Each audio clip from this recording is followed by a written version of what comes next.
Hi everyone, and welcome to the channel. My name is Infantry Pulse, and today we're covering the last in our classic weapon triangle top 5 with infantry axes. So I've done infantry swords and lances the past 2 days, last week we did mages, so today we're wrapping it up with our infantry axe units. So there are not a lot of infantry axe units, truthfully, kind of similar to lance infantries that we did yesterday in that way. But again, there are actually some quite good ones that I want to cover here today. And they actually all kind of do a little bit of different things. There is some similarity with the sword units in that a lot of them are very good users of spurn or null follow-up. But overall, I think that they actually provide some unique utility to their teams that others might not provide. With all that being said, let's get into our first unit. Just takes a flash of light, and then it all goes boom. Oh, you weren't listening, right? So first up we have Annette. So Annette is a really interesting support unit that's also extremely combat capable. So just like her role in Three Houses, she's kind of a rally bot. So when she uses a rally, she actually gives her ally that she's targeting an extra 1 movement, which is really crazy actually. So it can really expand on some units' range. It also has adaptive damage built into it, so it can target a foe's res if it's actually lower. Makes her a good combat unit as well, as I said before. So here you see an Aether Raid's defense build that I've made up for her, where you can actually set her up as a rally trap, right? So I've been thinking a lot about this, and I think she might function very well in a combination rally/dancer trap kind of setup, where she could rally her friends, and then they would get that extra 1 movement and all that kind of stuff. Definitely something to think about, definitely something that I'm going to be having a look at, just that I thought of as I was putting these characters together, see if that's anything, or maybe that's nothing at all, maybe that's a terrible idea, but it's an idea I had nonetheless. But you can see here that using her rally will not only give that ally extra stats and also extra movement, and it'll also debuff the foe and place the guard effect on them with the defense res ruse as well as the speed feint. So between those two things, she can cripple an opponent while really enabling an ally to cover a lot more ground on Aether Raid's defense. You can also use Annette on Aether Raid's offense as a combination support unit / secondary tank. So by giving the rally skill to one of your allies, they get that 1 extra movement to help them engage on foes. And Annette can actually be a pretty capable user of something like Spurn. She has decent speed to work with, and very good attack, honestly, and good mixed bulk, truthfully. So she has all the tools that she might need to be a good secondary tank. I don't know that she's ever wanting to be your primary tank. She could obviously work in that role, but I think you want her to be a support / secondary tank. But in that role specifically, she does the job exceptionally well. When you stare into the empty eye sockets of death itself, you learn something about what it means to be alive. Coming in at number 4, we have Deek. So Deek is one of our newer units, actually, and I feel he's often forgotten about. People just looked at him and said, oh, man boobs, you know what I mean? He's got the pecs, right? But he really has a quite good axe on him. So the axe says that if he's within 2 spaces of an ally, he gets 5 + 5 to everything, all of his stats, which is really great. Plus he gets an automatic follow-up attack. So an automatic follow-up attack with a speed stack means that he breaks through things like impact skills, and that makes him a good user of Spurn. As opposed to using null follow-up, he can actually run that Spurn in his B slot and get a good deal of damage reduction. So you see here he has Soul with his slaying effect that he has on his weapon, with a partner Brave Lucina behind him, number 1 Lance unit.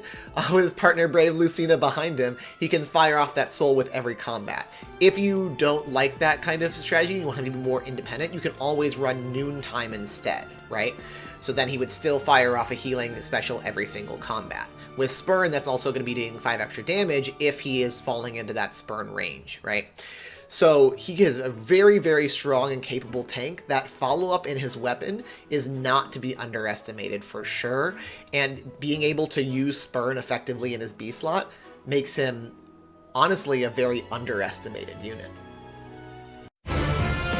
I hope you like it. I poured my heart into making it. A wreath of flowers? Next on the list is Duo Alm. So Alm and Celica here are just a pretty strong unit overall. They can do a lot of different things. They can do Spurn, they can do Null Follow-Up, they can do all that kind of stuff. They can be an offensive unit, they can be more of a tank. You can kind of build them however you need them. They're pretty versatile, right? They're kind of jack of all trades. So the Scepter of Love has reduces your opponent's attack, and also reduces their defense. So it makes your opponent weaker while making Alm stronger, right? And that happens as long as he has a visible buff on him or maintains an HP threshold. In Arena, that's pretty easy to do. So I actually have shown him here with an Arena build because he actually does have that dual skill as part of being a duo unit, right? So having the dual skill makes him score very, very well in Arena. So having something like a Null Follow-Up build to cut through things like Wary Fighter and Follow-Up Denial and automatic follow-up from things like Bold Fighter makes him a good armor slayer in a lot of ways. He also gets that extra attack based on his opponent's bulk, which means he can really cut through them. Lunar Flash is also a really good special for being anti-armor because it combines a Moon Bow with kind of a mini Ragnal Astra, right? So it cuts through defense while scaling off of Alm's speed. So all those things combined make Alm a really good and versatile unit for whatever you might need him to do. I'm going to be a great queen. My reign is going to be a lot of fun for everyone. Number 2 is Dagger. Dagger is our newest light mythic at the time of making this video, and she is actually quite good. So as far as being a unit herself, she has Skin Foxy, which gives her a bunch of extra stats. She has a preferred B skill, which is not shown here, but having a preferred B skill that gives her kind of like a half null follow-up effect, as well as some debuffs on the opponent. I've shown her here as a Spurn tank instead. At max invest, I feel like you get a lot of worthwhile energy out of Spurn, right? So at max invest here, using Spurn means that she's really, really, really reducing an opponent's attack quite a bit while also boosting herself up. With Skin Foxy and that, it really works out well where she can tank a hit and usually fire off a pretty deadly attack in retaliation. The real advantage of using Dagger, though, is Pathfinder. So Pathfinder allows her allies to move through her as though that space didn't exist at all, sort of like a little wormhole that she can shoot her allies through. It makes positioning around the map in Light Season much, much easier, and it makes mistakes much more escapable. So if you accidentally misposition one of your units, using Dagger, you can actually wiggle your way out of a lot of hairy situations that you might have gotten yourself into if you maybe didn't predict the AI right. So those two factors combined, being a competent tank unit herself, while also providing Pathfinder to her friends, that makes her a really, really strong unit.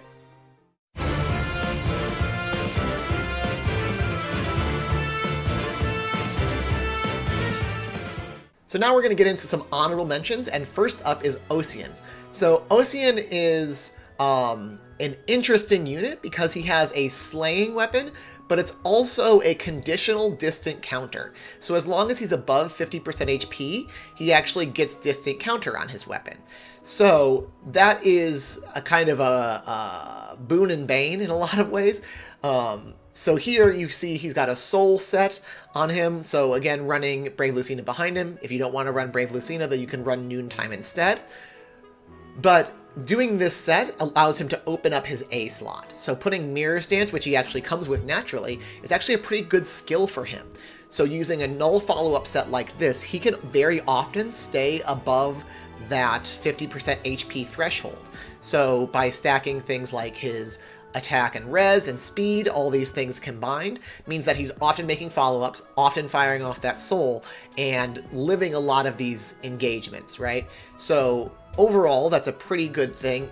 It's, again, though, boon and bane, so it's big risk if you want to use that Vogue? Never know how to say his axe correctly. Come on, Vogue. Great, but that is Ocean overall. So really a boon bust unit, but when he's on, he's very, very on.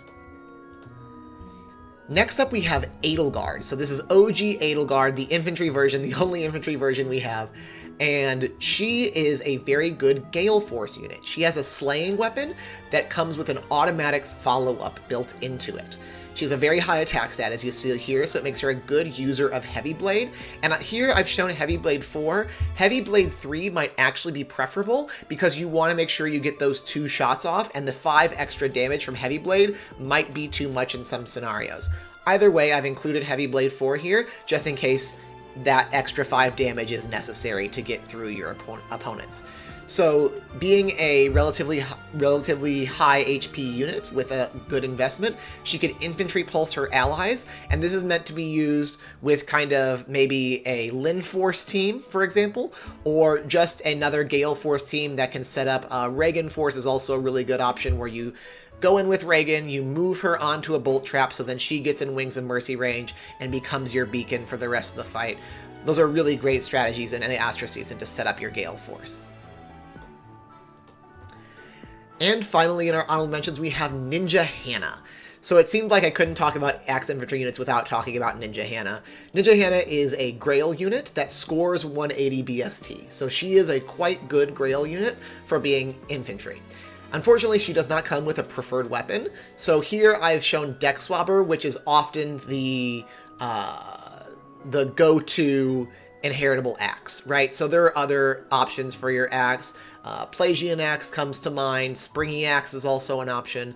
Those are all easily accessible inheritable axes that Ninja Hannah can use.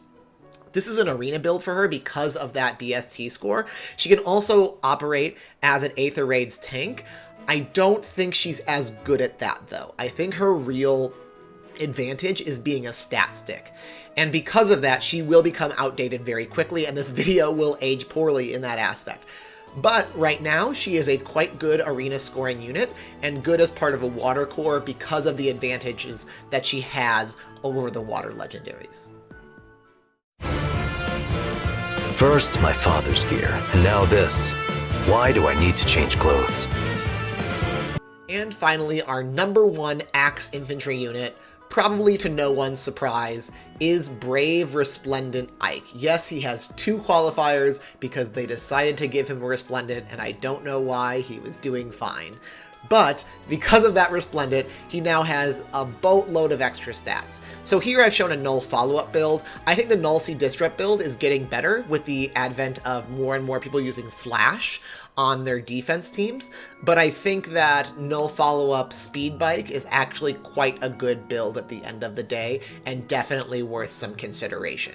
So this, as you guys probably well know, this is a lot of damage reduction. A lot of damage reduction through Irvan, and consistent healing through Soul. Irvan also has a slaying effect, so you could run him with Brave Lucina, as I often mention, right? You could also run him independently in this set, right? Because if the opponent does outspeed Bike, then he will actually get hit twice and Soul will be charged for his first attack, because it forces the opponent into that desperation, right? So this is a good option. He does kind of get torn apart a little bit by things like Hardy Bearing if the opponent can follow up, and that's especially detrimental to the Null C Disrupt set, which is why I personally prefer the Null follow-up set. But both are super, super viable, and Brave Ike is just a very, very strong unit that is relatively easily mergeable, and everyone has gotten at least 1 copy of through Hero's Path. So that is the video, guys. I really hope you guys enjoyed it. That is the end of our classic weapon triangle melee unit coverage of the top 5. So next week, we're going to be covering the remainder of the ranged units. So that'll be staffs, daggers, and bows for infantry units. I'll put up a poll so you guys can vote on that and see which video you guys want me to make first. And then we'll get into that in the middle of next week, and it'll hopefully be a super fun time. There's a link to the Discord in the description if you want to join up the Discord. A lot of really cool people there, a lot of great people helping each other out with things like Aether Raids and Arena, and just kind people talking about the game if you want to come hang out with them. Make sure to give the video a like if you enjoyed the content, and subscribe to the channel if you haven't already. With all that being said, I will see you guys next week. Thanks so much for watching. Bye!